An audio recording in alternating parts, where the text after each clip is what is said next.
Welcome to The Deepening, a podcast that explores the inner journey and its relationship to our outer life through the lens of Jungian psychology, spirituality, and personal transformation.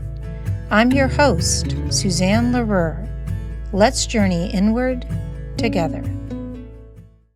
In this episode, I speak with Janice Johnson Dowd, a licensed master social worker with over 20 years of experience in family therapy and addictions. Janice is a recovering alcoholic, a mother of 4, and the author of Rebuilding Relationships in Recovery. Together, we explore the profound challenges and possibilities of healing relationships after active addiction, how trust is rebuilt, how amends are made, and how we find our way through grief, guilt, and the longing for connection. Janice offers compassionate, practical wisdom, not just for people in recovery, but for anyone seeking to heal relational wounds. May this dialogue invite reflection, hope, and new ways of meeting your own relationships.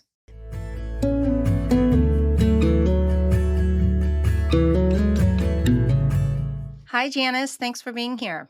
Hey, I am really happy to be here. Thanks for inviting me. Your honesty and openness in this book is so inspiring.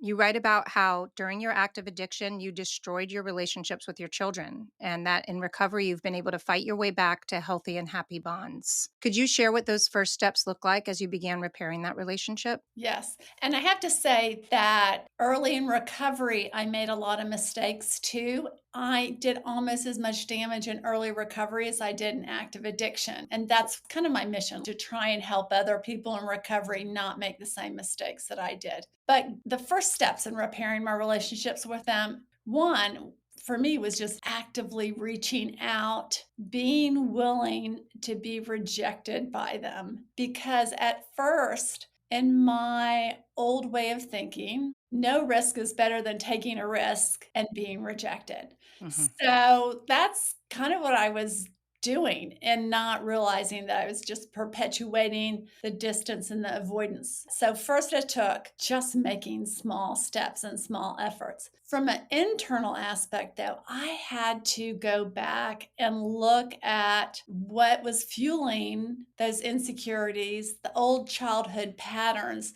keeping me locked away from them. So I had to do that inner child work. And I love telling this story. When I first got out of treatment, I went to a halfway house and I told my therapist upon meeting her, I'm tired of looking at my family of origin. I just want to learn how to stay sober. And she smiled and nodded like a good therapist. And we totally avoided all that family of origin stuff, which has its merit in early recovery because early recovery is hard enough as it is. But there came a time when I realized my relationship had gone nowhere with the kids. And in order to get there, I had to do that deeper level of work, which was hard and painful and slow. Yeah, you speak in the book about this kind of avoidance, and you say that, that you were physically distant because of the rules and restrictions that were required by the environments that you were in and the steps you needed to take in order to remain sober. But you also say that you were emotionally distant because of the shame and the fear of rejection and the unrealistic expectations you had. Yeah, the shame was,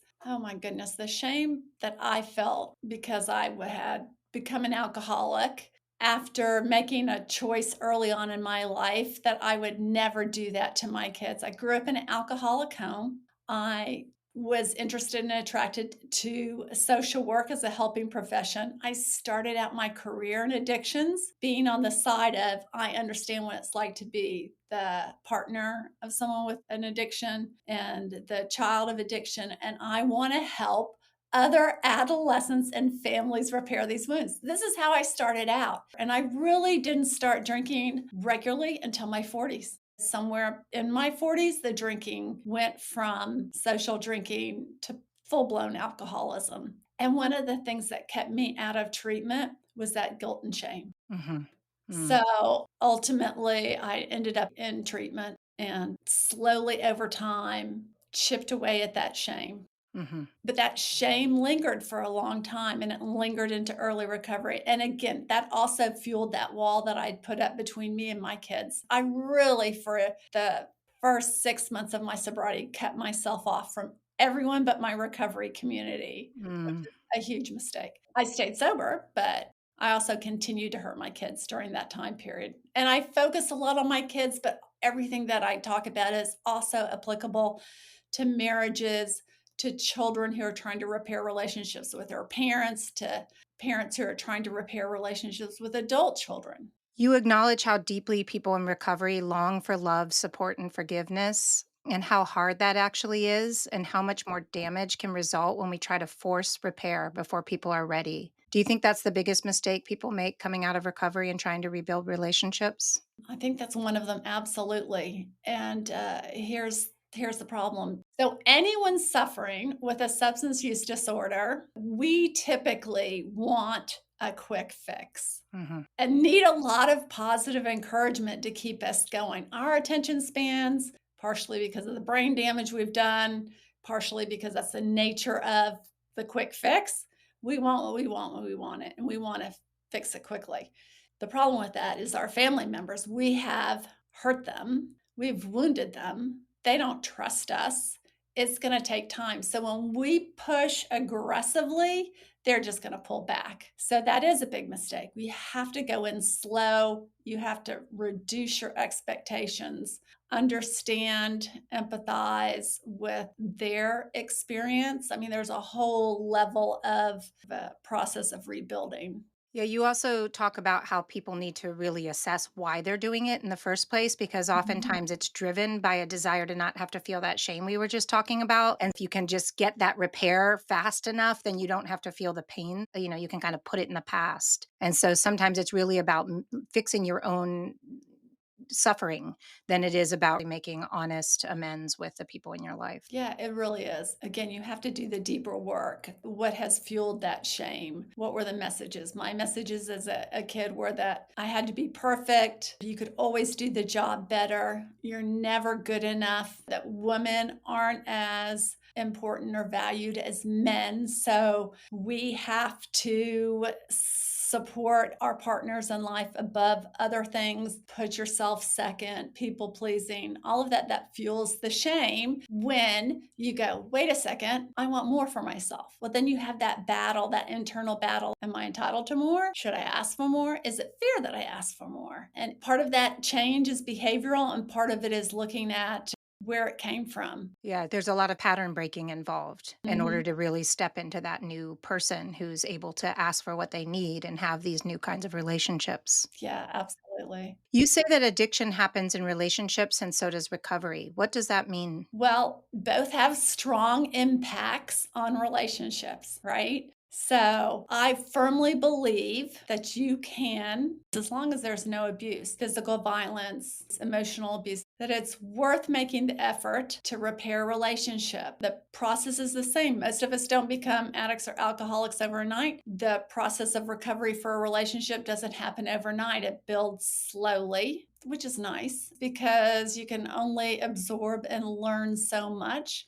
Big part of that is just consistent behaviors over time. My background was family therapy and very traditional modes. And one of the things I found, one of my motivations for the book was I don't think you can use strict traditional family therapy. I mean, family systems definitely helps explain and identify patterns in the family, but when you've got someone in early recovery, you got to tweak that approach a little bit. And the big tweak with that is behavioral changes. And then gradually you can get into the deeper family systems issues. Yeah. And to fuel that too, a lot of us, alcohol and drugs, definitely, we understand a whole lot more about the brain science of addiction because it takes time for our brains to heal Mm. and develop those new patterns, but it also takes time for the fog to be removed. What I hear you saying is that it's a combination of focus on the behavioral changes that need to happen first, but also that literally you're not able to think clearly and that affects the capacity to actually do that kind of work. And that makes a lot of sense. Yes, thank you for bringing that back. Yeah. Your book includes a chapter on the myths and facts about recovery. What is one of the biggest myths that you hope to dispel with this book? That getting sober is enough. It's not enough. It's just a starting point. that getting sober is going to solve all my problems because it doesn't. More so than anything, once you take the alcohol away, it reveals the deeper problems Right. and it takes away your coping tools for dealing with them. Other ones are that my life is never going to be the same. I'm never going to have fun again. My family will never accept me. Trust me, kind of that black and white thinking. Yeah, I remember at some point you talked about the idea that you're going to start with a clean slate and that there just is no clean slate. You have to contend with what's occurred. Absolutely. And time does not heal all wounds, and you can't make up for the past. Right. The good part of that is that you can create new memories that will give your spouse, your partner, things to hang on to so that they can help heal those wounds. And in order for you to help them heal those wounds, you have to communicate well, listen, hear, make an amends. Yeah. Well, this book offers so many valuable tools for understanding addiction, for coping with anxiety and strong emotions, and improving communication, all of which I think are really beneficial to people, even if they're not in recovery. But are there one or two tools that you feel are the most essential, especially for people in recovery, that you would want to share? Balance. I think it's really important to maintain balance in your recovery program. I've been preaching this since I worked with families. For me, balance is investment in my social health, my physical health, my emotional health, and my spiritual health. What we fail to include in that balance is our family members. So I try to promote including family members as part of your social health because family support is so wonderful when you have it to push you ahead in recovery. Yeah. And you also share some basic, simple tools. And one is one that I'm going to use myself and share with my daughter is HALT, which is just simply hungry, angry, lonely, tired, not a good time, basically, to try to do any kind of rebuilding work or communication or dealing with conflict. Yeah, I mean, it is hard work repairing relationships. Any kind of therapy is hard work. And if you're not well rested, if you're frustrated, if you're tired, lonely, your ability to dig into that work is so much more limited. I personally know that I love blogging and writing, and I literally could do it 12 hours a day. But like after 5, my functioning level goes really down. So I switch to something else, which holds true. Like in relationships and whenever I'm having a conflict. And whenever possible, if it's happening in the evening or I'm tired or overwhelmed, if I can negotiate with the other person to say, I value your thoughts about this. I want to dive into it, but I'm not going to be able to give it my full attention right now. Can we come back to it tomorrow? It's a really, really tough skill for both people to manage. But just like me, I can get a whole great rough draft done in 2 hours in the morning. It might take me 6 hours in the evening. Conflicts are resolved like that too. Oh, that's such a good point. You called it shelving in the book, and I like that term. This idea of you're putting it on the shelf. It doesn't mean that you don't have to come back to it, and it's good to set a time and to let the person know when you will return to it. That maybe you're just too tired or overwhelmed in that moment to deal with it. It could be that the topic is triggering for you in some way, and you can be transparent about that. But the other person has a right to know when you're going to come back around to make a commitment to doing that and then follow through. And it's okay to practice that early on too with safer situations. And then when you follow up on those little things, it makes the bigger request a little bit easier. Yeah. When my kids were small, I took a positive discipline class that emphasized balancing firmness and kindness. And I was thinking about how the tone of your book actually feels parental. You know, it's encouraging and compassionate, but it does have that firmness as well. I noticed throughout there are these moments where you show deep understanding and care, but then you'll say something very no nonsense. And it's kind of like, don't mess around. For example, you say things like, we have to make sure that we're ready because we have to maintain our sobriety. But that doesn't mean we get a free pass on dealing with the harm we've caused. Or, you know, you'll talk about learning and reflecting on family dynamics and that it's important to understand addictions and triggers. But then you make it clear that that does not mean that you get to blame and play the victim. Did you intentionally kind of strike that balance between the compassionate and that firm voice? Yes. That was my goal, and actually, it's toned down from the first draft of the book, and that comes from my old school tough love, which is not as prominent in the 12-step community anymore, but that's, like, the core part of me. But another big reason is because 30 years ago, I heard from family members their frustrations with their loved ones who are in early recovery. I don't see them as much, they're just as cold and distant, they don't get me, they're expecting everything to get back to normal. I heard that 30 years ago, and I'm still hearing it now. And it's true. We're selfish. Alcoholics and addicts, because of our addiction, are selfish. We have to overcome that. So the book is designed to be a little tough love. I am compassionate. I understand. I've been there. I've struggled. I lost the thing that was most important to me, which was my kids. I lost my marriage as well. It did not recover. Not all relationships recover. I wish someone had been tougher with me when I first got sober. My sponsors, my mentors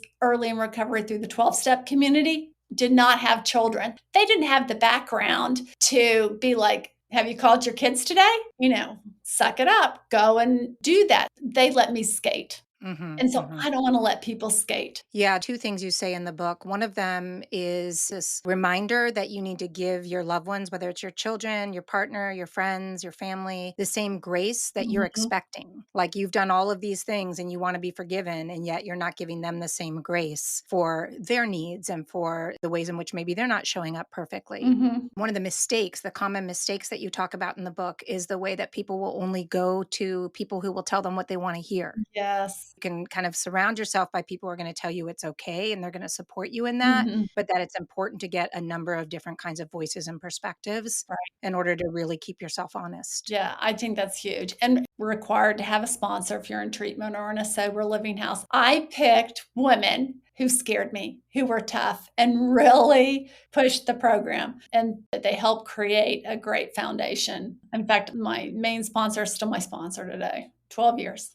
That's beautiful. My brother is in recovery and he has a really good relationship with his Mhm. sponsor, and it's been very meaningful to him. Yeah. You talk about the laundry list, Mhm. characteristics of adult children of alcoholics. Could you talk more about that? It really resonated for me, so I'm interested to hear you say a little bit more about it. Okay, great. So the laundry list comes from the 12-step support group, Adult Children of Alcoholics. And it was the Al Anon group that kind of shifted when all the members were like, hey, I'm a child of an alcoholic, I'm married to an alcoholic. So they came up with this list of things that are really common to us. The ones I identify with most are being overly responsible, striving for perfectionism, fear of authority figures, people pleasing, inability to say no. And the reason why I bring that up in the book is twofold. Is one, for your family members, you need to know these are where some of their wounds are, and two, to look at your own stuff because it's fueled your addiction.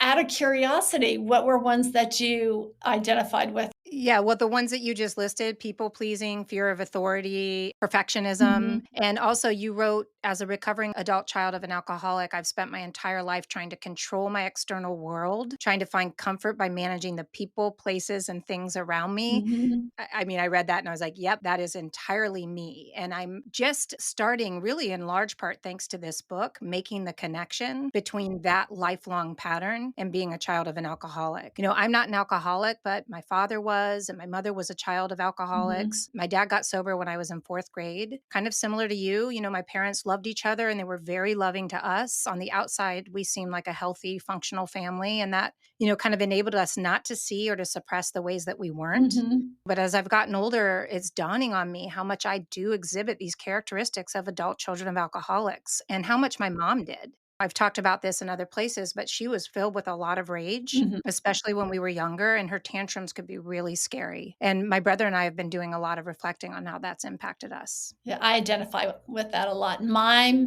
mother was the primary authority figure. My dad wanted to be the nice guy, but she still put him up as like, if we have to involve your dad, you're going to be in real trouble. But now I totally was more afraid of my mom and her wrath than my father. Sadly, I felt like I could manipulate him, wrap him around my finger. I was the youngest and the only daughter. That probably helped, just the family roles that we had, but Was your mom a child of she alcoholics? was. Her father, he started drinking later in life and really became the ugly kind of alcoholic. And it is interesting the way children of alcoholics so often wind up in partnerships with people who are Mhm. alcoholic. Yeah, Of course, that's not always the case, but it does seem to happen often because there's something familiar in the dynamics, like yeah. the codependency and so forth. That's true. As a young woman with this information and working in social work, I screened boyfriends as I went through. I tried to screen out for some of those things, and I married a wonderful man. However, I look back and I go, well, he has still got a lot of those characteristics that I don't appreciate from my parents. Yeah.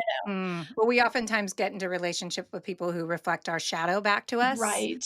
Oh, I love the concept because you're a Jungian. Yes, so I'm a Jungian life coach. And so a lot of this stuff in your book about shame and how it keeps us in our patterns and Mhm, how we really have to turn towards it and be willing to welcome it and face it and really look honestly at the parts of ourselves that we've hidden mhm. is very much connected to shadow work. Yeah. I think a lot of the ways that you talk about it in the book are very consistent with that because it's related to human psychology Mhm. and to human behaviors. Yeah. There are parallels even if you're not explicitly making the connections. And really, the book is written for the everyday person. It's not a textbook. I think really one of its strengths is that it is so clear and concrete. And it just feels like, here, let me hold your hand and support you because probably if you're in this position, you didn't have very good communication skills and resources to begin with. And so now you're facing this incredibly challenging experience of becoming sober, trying to live in recovery in and of itself is hard, but also rebuilding your Mhm. relationships. And you're really saying, let's go back and start with the fundamentals so I can help you be resourced for this incredibly challenging phase of your life. I try to touch on little subjects and little tools. I didn't have the time or space to like really dig into where to get the best communication skills, tools for stress management. I kind of like, here's another direction if it applies to you. Yeah, I think you give some nice little bits and pieces about ways of coping. And then it also just opens up them for a person to think, like, okay, I need to do more Right, work right. on this. Like, you're no way you're going to be able to be completely comprehensive on that. But what I did like is how the book is structured. Things are repeated in different sections. And that's good because it reinforces it, but also in case someone decides they Mhm. want to move around from one Yeah. section to another. Yeah, and that's how I learn too. I mean, I always kid and say, I've got to do something 3 times before it becomes ingrained into memory. So, I wanted to talk about grief. You write about grief, not just for what was lost during addiction, but also for what may never be restored. Mhm. What have you learned about navigating that kind of grief? Okay, first, let me preface this with saying grief is like my deepest core issue. It Mm. fueled my addiction. I'm not blaming my parents, but we were not allowed to have any negative emotions, much less grieve when someone died. And we had a lot of change and loss. We moved around a lot. We lived far from my parents' family, so they would come and go. Most crucially, when someone died, we never talked about it. My parents never took us to the funerals. I mean, I never learned how to cope with loss and separation. I can see how that fact that you were never really taught those skills could lead into your addiction Mhm. and that your experience of grief is one of your biggest triggers It is. and so it's a deep issue for you. And I was just curious what you've learned about navigating that and you would want others to know. Because I imagine that what you're saying about the way that it has fueled your addiction, and again, not to blame your parents or anything Mhm. like that, but I do think the lack of ability to cope with difficult emotions Mhm. and especially deep grief can often be a trigger for people with addiction. I mean, I have been through an intensive grief trauma group, and I've also been through a 10-week course based on the recovery handbook. Both of these methods were directed on learning to accept. First, I have to accept the emotions and feelings that come with the grief and accept that I'm going to have a response. I have to walk through those. I always encourage people to walk through it with a therapist, coach, a sponsor, a mentor because of the triggering effects. Deal with the feelings, deal with the emotions. I lost my best childhood friend in 2017, stayed sober. I'm really proud of that. But I addressed that in therapy. So when things come up, go back and do the work. As a whole, I think what I had to do was chip away at the grief. take off pieces that I could deal with. For instance, Barbara dies, I break my leg a couple weeks later and I cannot attend her funeral. So I don't get that little specific closure that I think funerals offer. And I still miss her, still have some grief issues. But one of the things I did is every year I take a hike on the Appalachian Trail. I hike alone and I speak aloud to Barbara. Every year I have like a full blown conversation with her and I say back what she would say to me. But it is taking a chunk of that grief and processing it in nature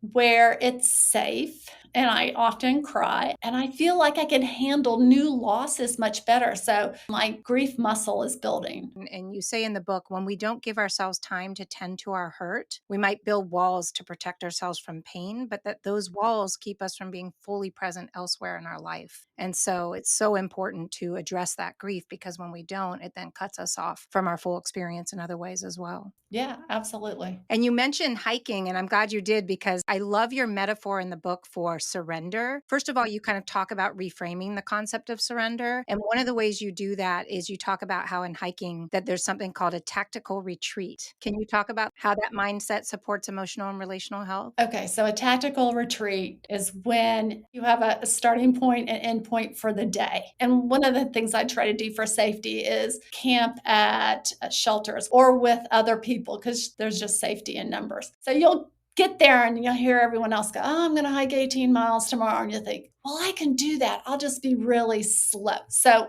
typically I'll set goals too high. Or you can be hiking, have a reasonable goal, and rain comes, or you encounter a snake, or you have a great conversation with someone along the trail, or you get into a situation. This happened to me in Virginia where I was like, okay, I'm going to stretch myself. I'm going to make this destination. I mean, through hikers typically can hike way more than me. For me, 12 to 14 miles a day is really good. This particular time, it was 12 or 14 miles between two shelters, but the climb was much harder than I expected. And at like mile 8, I thought, well, if I go on, I'm going to get hurt because I'm going to trip or fall. I had to go back until I could find a reasonable place to camp along the trail that was flat. That's a tactical retreat. If I continue further, I'm more than likely going to get hurt. I'm going to push myself too hard. I'm going to back up a little bit. And that happens in recovery too.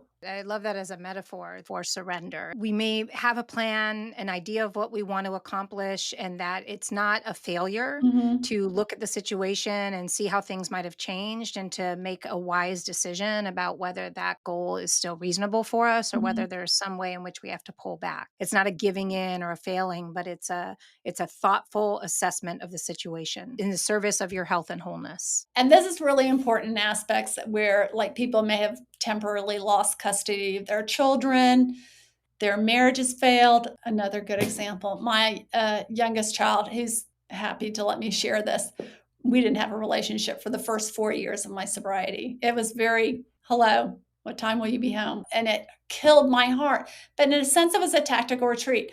I can't keep pushing him because it's just going to hurt me more and hurt him. We're not going to get anywhere. So I'm just going to sit back. I'm going to be consistent in my behavior, pray, let go of control. I'm going to turn it over to my higher power, use those principles and trust the process. And eventually he'll come around, and he did. And when he did come around, I wrote a little article about it. And it was my first like writing article that actually got published, which motivated, encouraged me to write the book. So Wow. yeah. That's so amazing. I love how that points to the ways in which we don't know how something that's actually really challenging might be forging something for us in the future that we have no idea about in the present. But showing up and being really consistent and just trusting and recognizing that what you want maybe isn't it's not the right time to push for it. Right.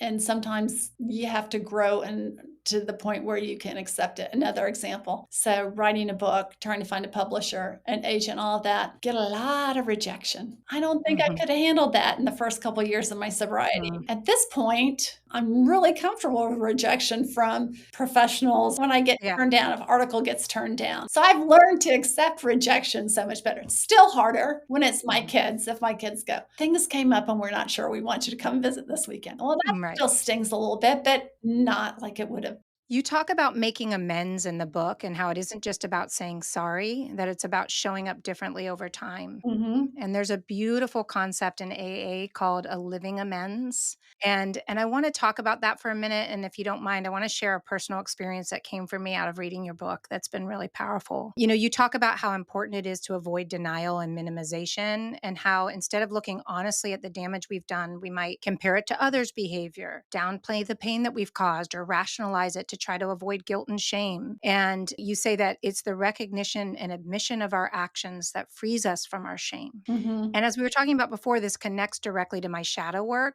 But in spite of that work that I've done, reading the book brought up a deep revelation for me, which is that while I've had a very strong, close bond with my kids, I have a pattern in my family around anger and control. And it's one that I've recognized for a long time. And I've often attributed to what I inherited from my mother. Mhm. And I've often blamed my mother for. And I'd sometimes minimize my behavior by comparing it to hers. It's not as bad as my mom was. Or I'd even blame my children for triggering it in me. Mhm. Although I've worked with this pattern in many ways over the years, your book helped me see even more clearly how, as a child of an alcoholic, I've used anger and control to shield myself from the truth of the pain that I've caused my kids with this pattern.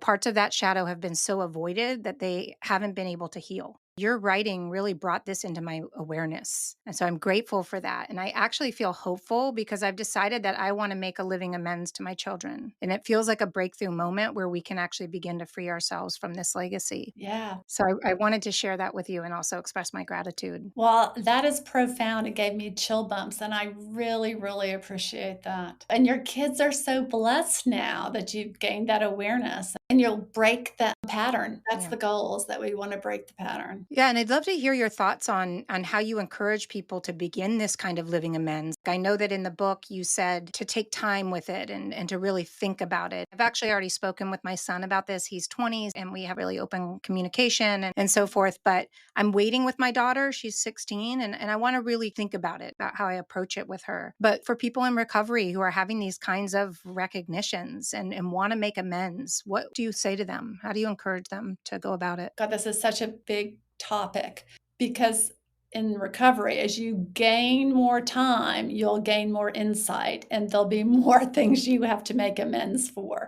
Sometimes you have to wait until you're ready and until they're ready to receive it. But the living amends grows. For an alcoholic or addict, first we make a living amends by staying sober. Or because a lot of us relapse, relapse is not the end of the world. We stay committed to self improvement, to trying to stay sober, to our recovery program, which helps chip away at your shame by continuing to make this living amends. And it grows, it deepens. An apology is, I'm sorry for, but amends is, this is what I think I did. I want to hear your thoughts and feelings about how you were wounded. And then you recognize and acknowledge their feelings. And then you work together to make a change. This is what I think I can do. This is what I'm committed to trying to do to repair our relationship. What else do you need? And you seek clarification. Do you feel like I heard you? I mean, the amends is a much deeper process. Saying you're sorry, listening to what the other person said, making an action plan, and following through. Yeah, and that it's an ongoing thing and it's a lifelong commitment. And it's okay to trip up. Just like, I'm not perfect. I get hungry, angry, lonely, or tired, and I snap. And we're talking about deep patterns that Yeah. come from our own wounding and that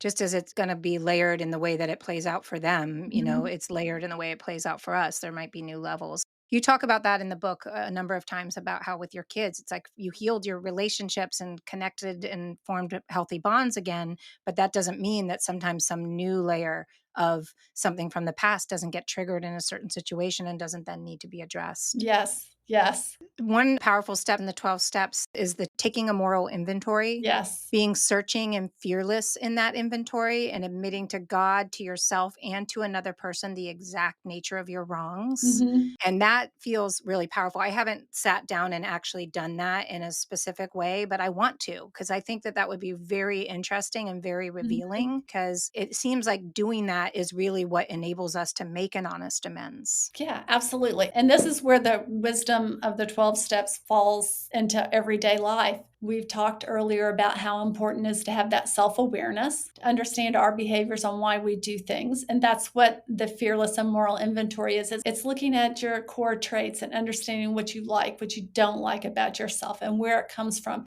And looking at it without judgment, with compassion, to gain that awareness, which enables you then to release it and have compassion for yourself. And then the fifth step is sharing it with another person, which I used to think, and I'm Catholic and always felt good leaving confession because there is some unburdening when you confess. But when you share, and again, I have really tough sponsors. So my sponsor had like a form looking at inventorying everything from resentment to inventorying all of my character traits that I wish I could change. And there is so much power in a relief in sharing that with another person. You write it down and that gives you a great deal of relief, and you learn. But then when I shared it with her and she go, what else? Oh yeah, me too. And that reduces the shame, the guilt, the toxic guilt. There's a lot of power in that. Because then what's the big deal, right? Then once you own it and you admit it and Yeah. you share it and everybody has their stuff, and now you're not trying to hide it all the Mhm. time, and can see how freeing it would be. And that all plays into surrender because the sixth and seventh steps are about then choosing to let it go. I am going to let go. Okay, I've learned these things about myself. I'm going to turn them over. I'm not going to rack myself with guilt and shame for this for the rest of my life. I did some bad things as a mom. No, I did bad things, bad behaviors. I made mistakes I wish I couldn't make. I'm not going to let them haunt me. The letting it go afterwards is so important. That the point isn't to beat yourself up. The point is to just be really honest with yourself, because part of the pain, the reason why the pain continues is as we repress it. And that's the shadow. It's in there and it's driving us and making us feel awful from the unconscious where we've pushed it. If we can just bring it forward and look at it honestly and objectively and then choose to let it go, then it doesn't have to keep driving us in that way.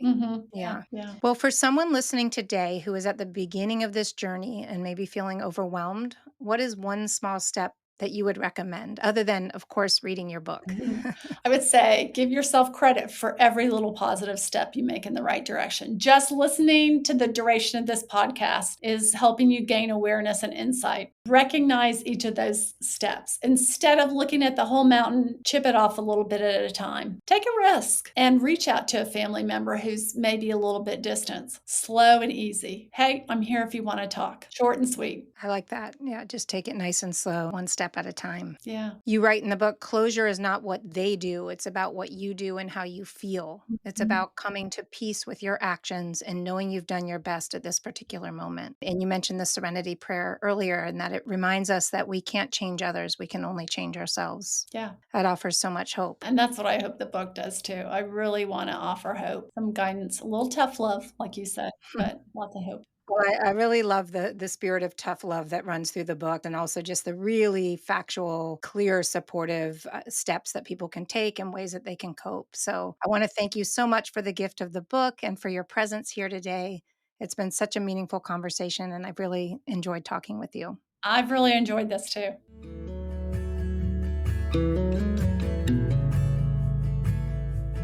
This has been The Deepening with Suzanne Larue. If you enjoy conversations that lead you deeper into self and soul, I hope you'll subscribe, follow, and tune in for future episodes. Thanks for joining us.